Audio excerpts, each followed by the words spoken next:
Salut, bienvenue à ton tutoriel Microbit. Cette fois, on va programmer un jeu vidéo. Oui, effectivement, nous allons programmer un véritable jeu vidéo. Bien sûr, au lieu d'avoir des millions et des millions de pixels, comme dans les jeux vidéo modernes, on a seulement accès à 25 pixels. Ou si on veut 25 LED, les 25 LED du microbit, mais ça va quand même nous permettre d'apprendre des notions de base sur la programmation des jeux vidéo et en particulier le principe du sprite. Qu'est-ce que c'est un sprite? Non, c'est pas la boisson dégoûtante dans une bouteille verte.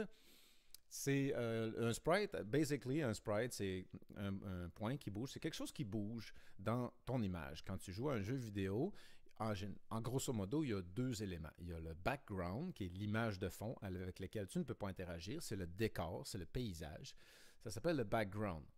Et il y a les sprites. Les sprites, c'est les objets avec lesquels tu peux interagir. C'est tout ce qui bouge.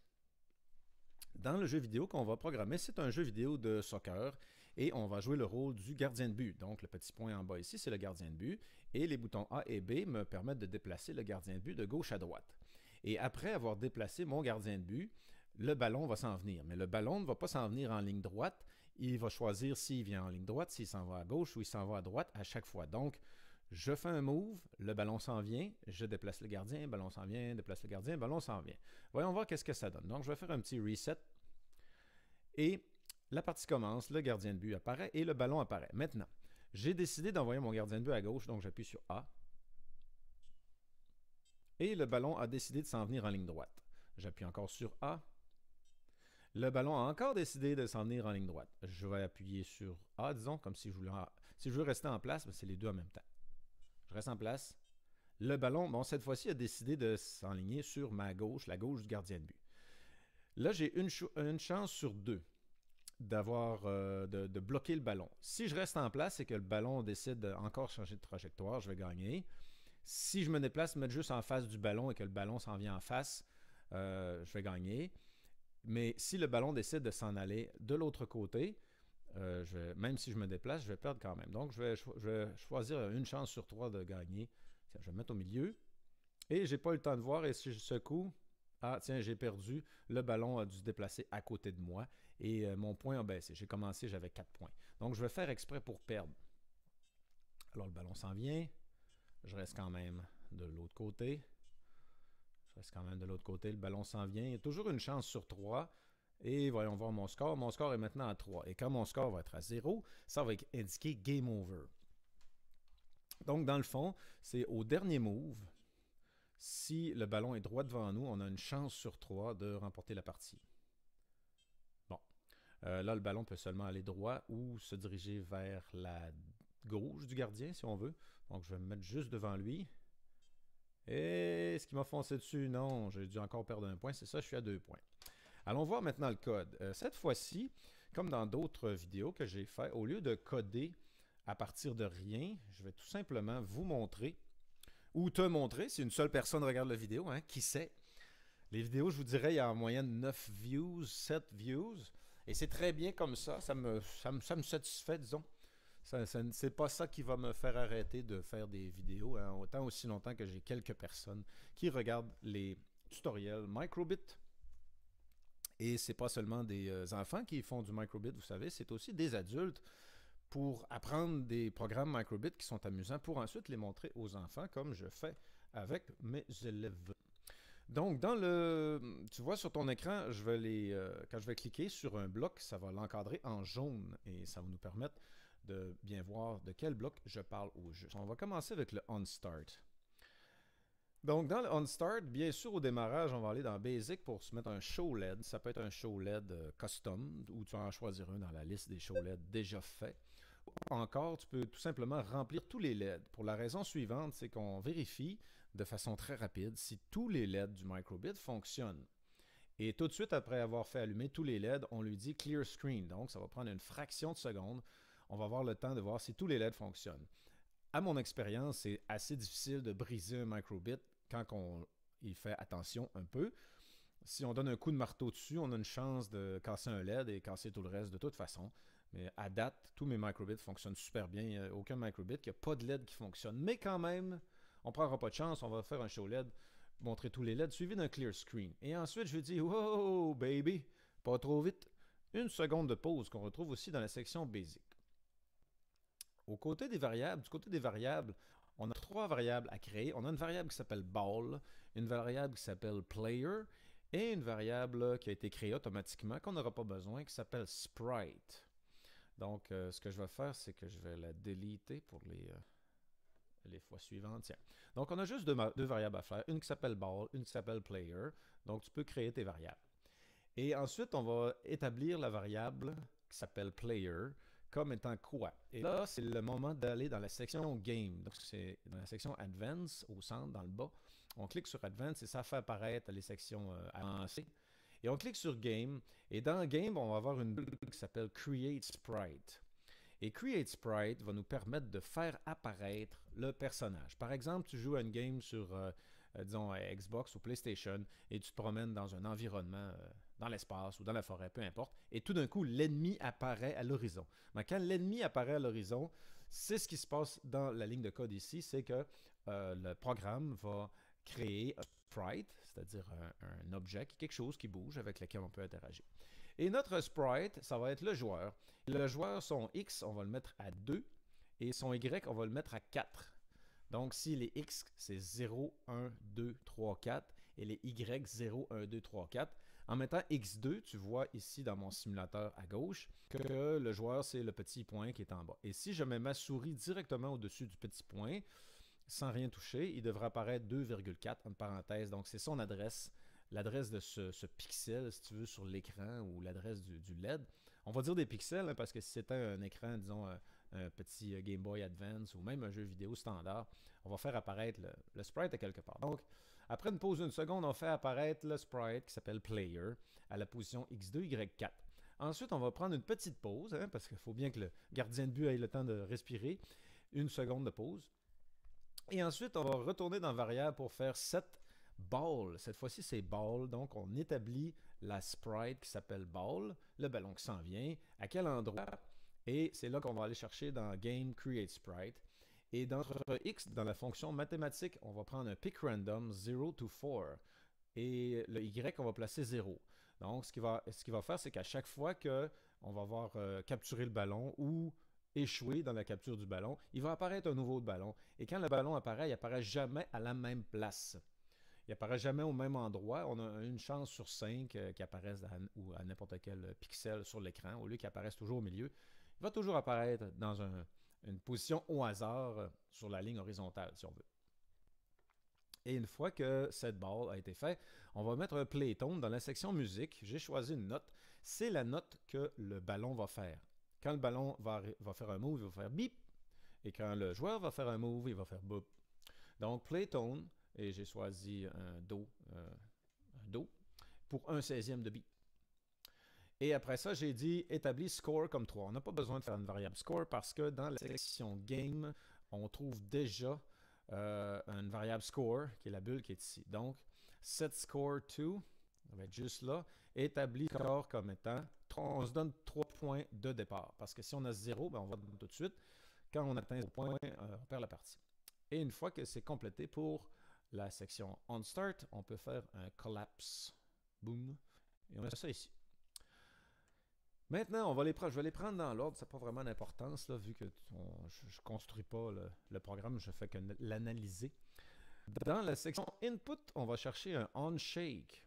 OnShake va nous permettre de voir notre score. Et pour voir notre score, on va aller dans Game et poser le jeu. Donc, dans la section Game, il y a une section More. Et dans la section More, il n'y a seulement que 2 blocs, Resume et Pause. On va mettre un Pause. Ensuite, dans la section Basic, on va prendre un Show Number. Et dans le Show Number, on va aller chercher la bulle Score, qui est dans la section Game, juste en bas ici. Et après ça, on va retourner dans Game, la section More, et on va prendre Resume. Et ce bloc va dire tout simplement, quand le microbit se fait secouer, pose la partie, le jeu, montre-moi le numéro Score, montre-moi la valeur, c'est quoi la valeur présentement de la variable Score, et ensuite, continuer le jeu. Il faut faire ça parce que si on n'utilise pas pause et resume, l'affichage du show number va comme détruire le jeu et les petits points qui représentent nos sprites vont être effacés. Bon, donc c'est un problème. Il faut vraiment poser le jeu pour ne pas effacer nos sprites, pour ne pas les perdre. Et ensuite, on fait un show number et ensuite un resume. Et on va collapse ce bloc. C'est tout pour le onShake. Maintenant, quand on appuie sur le bouton A, voici ce qui va se passer. Bouton A, c'est pour déplacer le gardien de but vers la gauche. Et la première chose qu'on va demander au microbit de faire dans la section Music, c'est de jouer un son qui représente le gardien de but qui se déplace, le son du player qui se déplace pour un 16e de beat. Et ensuite, dans la section Game, on va aller chercher un bloc qui permet de changer le sprite de position. Donc, si je clique ici dans Game, ça va être 1, 2, 3, 4, 5, 6. Le 6e bloc dans Game. On va changer notre variable. On va choisir Player. Donc, quand j'ai appuyé sur A, je veux que le sprite qui s'appelle Player change sa position par rapport au X, c'est-à-dire de gauche à droite, de -1. Donc, il va tasser vers la gauche. Parce qu'à gauche, complètement, c'est 0. X0. Et une fois que c'est fait, on va aller appeler la fonction Move the Ball qui va s'occuper de faire bouger le ballon. Et ça, c'est une fonction qu'on va faire après. Là. On ne la fera pas tout de suite. Tu peux créer d'abord ta fonction, une bonne vieille fonction bien basique. Mais function, et où est-ce que c'est marqué do something, tu peux écrire move the ball, ou bien moving ball, ou le ballon avance, ou ce que tu veux. Et on va dupliquer ensuite ce bloc on button A pressed. Tu vas le dupliquer. Ensuite, changer le A pour un B. Et ensuite, changer ton -1 pour 1, et c'est tout. Donc, quand on va appuyer sur B, on va jouer le même son. Et la variable player, le sprite player, va changer son X de 1. Donc, son X va faire X plus 1. Il commence à X2. C'est bien cela. Ouais, il commence à X2. Donc, s'il est à X2, on appuie sur B. X va valoir maintenant 3. Et après ça aussi, on change la fonction, on appelle la fonction move the ball. Donc, pour avoir le bloc on button B pressed, j'ai tout simplement dupliqué le bouton on button A pressed. J'ai changé ici mon A pour un B. Et après ça, j'ai changé le -1 ici pour un +1. Et c'est tout pour celui-là. Et on peut encore dupliquer on button A pressed ou tu peux dupliquer on button B pressed et changer pour on button A and B pressed. Et quand on va appuyer sur les deux boutons A et B en même temps, ça va être le move du gardien de but. Le gardien de but, il va dire « Je décide de rester en place ». Alors, on va tout simplement enlever le bloc du milieu qui change le X du sprite et on va juste garder le play tone et le move the ball. Call move the ball. Donc, une fois que le gardien de but a fait son move, on va appeler la fonction qui permet de changer le ballon de place. Et on fait un collapse bloc là-dessus.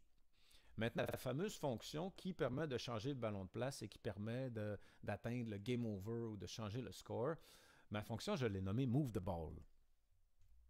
Donc, dans la fonction move the ball, la première chose que je veux faire, je veux que le ballon avance tout de suite. Une fois que j'ai déplacé mon gardien de but, je voudrais avoir une petite pause.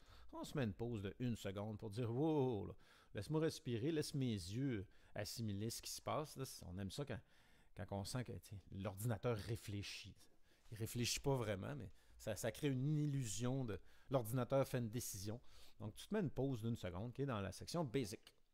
Et ensuite, dans la section Game, on va aller changer, on va prendre la ball, le sprite ball, on va changer son X, c'est-à-dire de gauche à droite. On va dire, choisis au hasard entre -1 et 1. Donc, ces choix, ça va être -1 vers la gauche. Quand tu joues, quand tu as le microbit dans tes mains, ça va être vers ta gauche à toi. Soit qu'il va être -1, soit qu'il va être 0, c'est-à-dire que son X va rester le même, ou soit qu'il va être 1, c'est-à-dire qu'il va tasser vers la droite, c'est-à-dire dans la direction du bouton B. Et tout de suite, après avoir changé son X, c'est-à-dire il va soit aller à gauche, rester au centre, ou aller à droite, mais il va le faire tellement vite que tu n'auras même pas le temps de le voir. Après ça, il va changer son Y de 1, c'est-à-dire qu'il va descendre envers le gardien de but, c'est-à-dire si son Y commence à 0, là, il va faire 0 plus 1, il va être rendu à 1. Et après ça, il va jouer un petit son, c'est le son du ballon qu'on trouve dans la musique. On prend un play tone et pour un 16e de beat, il était déjà dans le on start. Tu peux reprendre le même que tu avais mis dans le on start ou un différent comme tu veux. Et c'est le son du ballon qui s'en vient. Et ensuite, on va avoir un conditionnel qui va contenir un autre conditionnel. Et notre conditionnel principal va utiliser l'équation suivante. Si le y de ball est égal à 4, et pour avoir cette bulle-là, attends, je vais la sortir, là, c'est L. Ball y. Et on va le mettre dans le premier trou du comparatif. Et ça, on va le trouver ici dans game. 1, 2, 3, 4, 5, 7, 8, 9. 8e. OK, c'est marqué sprite X. Ben, tu prends ce bloc-là, tu vas le mettre dans ta comparaison et tu vas aller choisir la variable ball. Et ça dit maintenant, une fois que le ballon a avancé, là, il a décidé ici s'il a décidé de déplacer de gauche à droite. Après ça, il s'est avancé vers le gardien de but. Il a fait son petit bruit. Et puis, si le ballon, sa position dans les Y est égale à 4, ça veut dire que si le ballon est rendu sur la rangée en bas du microbit, ben voici ce que je veux que tu fasses. Mais, OK, il est rendu à 4. S'il est rendu à 4, là, fais ce qui est à l'intérieur de ce conditionnel-là en jeu. Et la première chose que tu vas faire, tu vas vérifier si la position, le X du ballon, son X et son Y, est la même chose que son X, son adresse XY que le joueur. Donc, le bloc isBallTouchingPlayer que tu vas retrouver dans Game, tu vois, isSpriteTouching. Et dans Game, le bloc qu'ils ont mis, il y a un autre trou ici, là. Ils ont mis un trou en losange. Je ne sais pas si tu peux mettre des choses en losange dedans.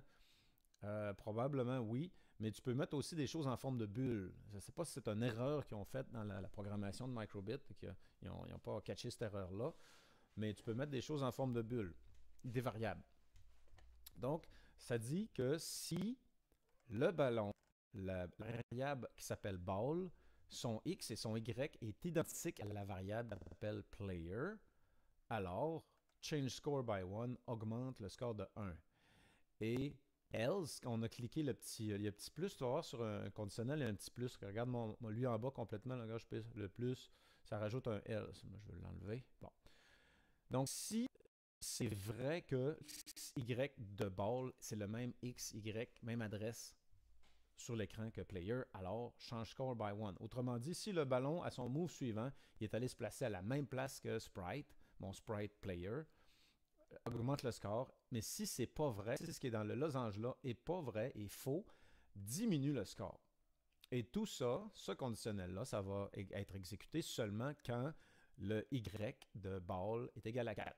M'as-tu suivi ou est-ce que tu es perdu? Est-ce que tu es perdu ou tu m'as suivi jusqu'à maintenant? Ben, j'imagine que si tu fais du microbit depuis un certain temps, que tu connais la programmation, tu connais un peu le principe des conditionnels. Qu'est-ce que c'est un conditionnel? Conditional avec une comparaison dedans. Tu ne devrais pas trop être perdu. Et en plus, tu peux faire pause sur la vidéo, prendre le temps de comparer avec ton écran, voir si ton code est identique. Bon, une fois que le score a été changé, j'ai une fonction, dans Game, qui s'appelle Delete. Donc, ça fait delete le sprite, le dire qu'il n'existe plus. On a cette variable-là, donc efface ball. Et ensuite, une pause d'une seconde.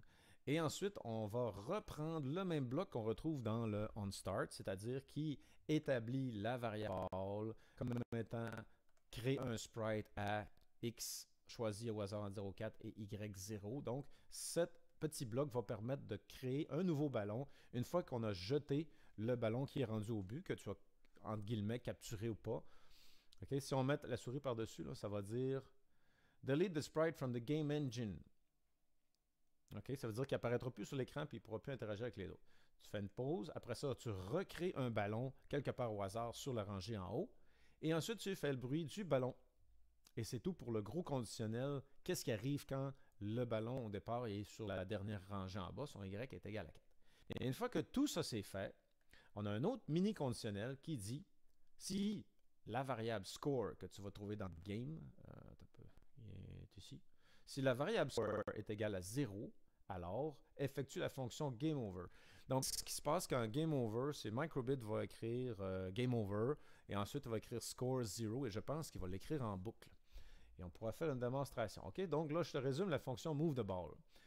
Dans le fond, c'est qu'une fois qu'on appuie sur un bouton pour changer le X de la variable player, de sprite player, soit de -1 ou de 1, ou de 0 quand tu appuies sur A ou B, là, dans le fond, que tu ne le changes pas, là, tu ne mets carrément pas le bloc. Là, c'est au tour d'appeler la fonction MoveTheBall. Et la fonction MoveTheBall dit déplace le ballon dans les 1, 2, 3, 3, 4 blocs. Les 4 premiers blocs, c'est grosso modo déplacer le ballon. Et ensuite, on a un conditionnel qui dit si le ballon est à la dernière rangée, bien, vérifie si le ballon, ses coordinates, son adresse XY est la même que le sprite player, change score d'1. Et si c'est pas vrai, que c'est le même que le sprite player, baisse le score. Et une fois que ça c'est fait, jette le ballon, fait une pause, crée un nouveau ballon, fait le son du ballon. Et une fois que tout fait ça, vérifie si le score est égal à 0. Et si le score est égal à 0, exécute la fonction GameOver que tu vas trouver dans Game, qui se trouve, c'est le 4e à partir du bas de la page. OK, donc, on va faire un petit collapse là-dessus, un mini collapse là-dessus.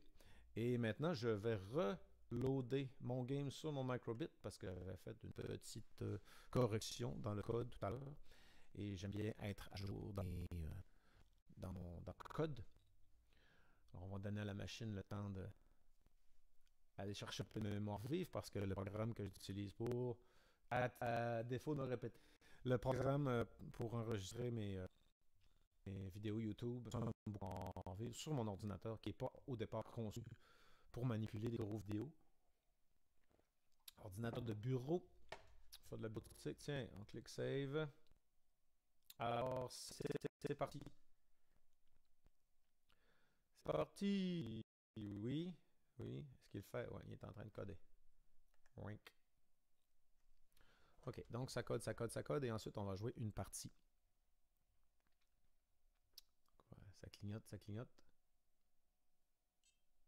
Bon, la partie commence. On fait un reset. Like this. Okay. Vous avez vu, on a eu le temps de voir les LED allumés. Donc, on fait un reset et on a ici notre ballon, notre gardien de but, juste en bas. Et on a le ballon qui est apparu au hasard sur X1, Y0.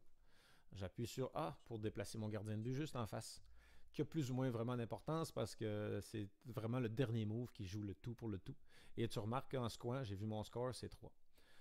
Je vais déplacer mon gardien de but vers la droite, donc son X va augmenter de 1, son Y reste le même. Et le ballon a décidé de faire X moins 1, Y plus 1. Je déplace mon gardien de but. Là, le microbit a choisi de faire, sur le sprite qui s'appelle Ball, il a choisi de faire X plus 1 et bien sûr Y plus 1. Y, ça ne change pas, il va toujours descendre envers le gardien de but. Maintenant, le ballon a une chance sur 3 de foncer tout droit, une chance sur 3 de venir où je me trouve présentement et une chance sur 3 de s'en aller dans l'autre direction. Donc, je vais jouer le tout pour le tout. Je vais décider de rester en place en appuyant sur A et B simultanément. Oh, je pense que j'ai perdu un point. Effectivement, je suis à 2. Là, je vais faire exprès de perdre pour vous montrer à quoi ça ressemble le Game Over. Donc, je vais rester dans mon petit coin-coin. Non! Il vient me voir. Ah, j'ai 3 points. Zut, moi qui voulais perdre.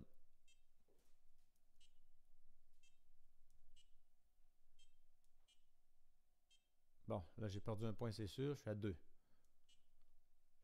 J'espère qu'il ne fera pas la même joke que tout à l'heure. Il va venir me voir, là. Bon. Là, je vais avoir un point.